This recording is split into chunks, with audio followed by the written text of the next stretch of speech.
that's straight off the stage at Mayhem, blowing the whole tour up. First day, what does that feel like? To be completely honest, extremely hot.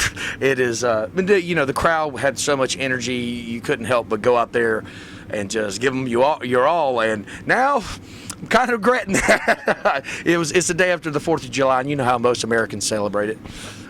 I'm sure you felt hotter. You know what I mean? I don't know, man. It was pretty hot. Once you get to the South, as you know. Oh, yeah, I'm Southern boy. Yeah, so you got Southern California, the home of so many of the great metal bands. Obviously, everybody's played this damn, space out here.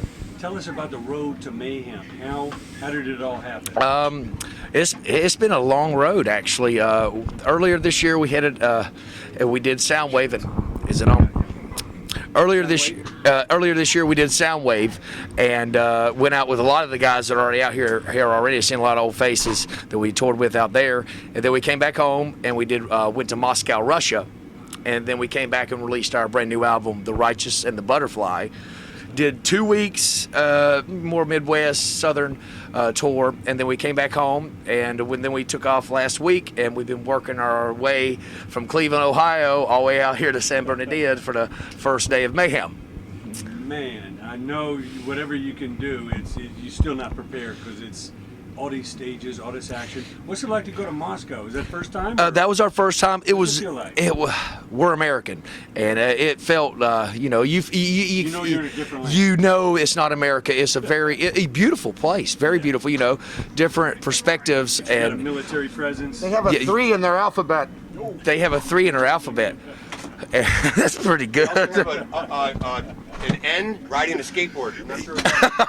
That's the rest of the guys just coming off stage. So what was the wake-up call when you got over there? It's like, we're not in Kansas. As soon as my translator told me, you are American, stay together. But I mean, the people over there were more than great. Every place has its They're bad. starving for metal. Every place is different though. Every place has its good and its bad too. So I mean, I took it as a grain of salt. But yeah, there was definitely a language barrier, and I stayed with the guys. But music being a universal language, what you're out there rocking, you don't need a translator for No, that. you don't. No, you don't. They understand every bit of it. If it's good, it's good. If it sucks, it sucks. And what other lands? Where else is music taking you?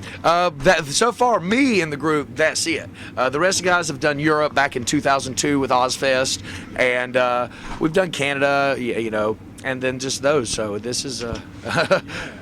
We're talking about getting ready to join a group like Mushroomhead. Who were your biggest influences and inspirations coming up? When I was coming up, Yeah, I loved Korn. How did you become the singer? I loved Korn when they were our first metal band. I seen those guys and just realized instantly I had to do this. It's like the energy on the stage and everything. Just it just seems so fun and just such a everybody wants to do it. Nobody doesn't have that dream, but Korn was, Pantera was a big, Phil was a big influence on me. Just loved to just walk out there and just own everything, had power. Guy's an amazing vocalist. Fear Factory, Sepultura, Clutch. Clutch had a big influence on me, but really the ultimate for me would be Tool and Maynard. Maynard by himself just had the biggest influence on me. I love that dude. I think as a vocalist, that guy can do no wrong. Yes. Now, coming into a band like Mushroomhead, when you got all the theatrics and everything, what was the biggest challenge? But the biggest challenge was learning how to become the theatrics. Being able to sing and being able to play is one thing, but go out there and become something bigger than yourself is a whole different ballgame. So you got to learn how to become a character and entertain, and that's a big part of the Mushroomhead culture. Sure. I mean, it's all about escapism. You got the kids with the video games and the fantasy and horror movies. You're just bringing it to life. Oh, that exactly. You just hit on every nail on the head. It is video game influence and horror movie influence, and just anything out there is art. We love that stuff. We love the outside influence. So yeah, you hit that one on the head. That's great. Now, what are you most proud of accomplishing with the album? Once you put it to bed and you look back at it, my most proud? That we hit number 20 on the Billboard charts. When the Beautiful Stories the first week hit number 20 on the Billboard charts and hit number 1 in hard rock, number 1 in independent, and number 5 in rock. that's the biggest thing I've ever done. And you know, to be able to go home to your parents and be like, hey, I did it. There it is. You know, it's like, you see that right there? I did it. And that was right on there with the pop artists. And exactly with everybody. You know, Michael Jackson released an album that week. So, you know, to land that, that was the biggest honor of my career. You know, that means more to me. I'll take that to the grave with me. You know, it's one of those things, especially with today and how album sales are and the internet and illegal downloading, to still be able to do that.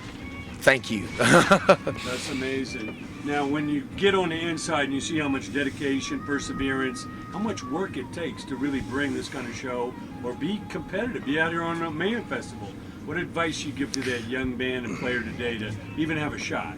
Do it for yourself. Don't do it for all this fake, you know, glory or whatever you think it is, money, rich, you know, stardom, girls chasing. Don't do it for that. Do it because you truly love what you do. Do it because you want to write something that 20 years from now is going to inspire somebody else to do the same thing. And that's what music's really about, is, you know, inspiring and hearing something that interests you. So just do it for those reasons. If you really want it, that's the reason you should be doing it for, not any other. And what's ahead for Mushroomhead? What stairs left to climb? What is the next challenge? What's the next challenge for Mushroomhead? Every day's a challenge to find something to top what we did yesterday. That's the next thing for Mushroomhead. Just raise the bar.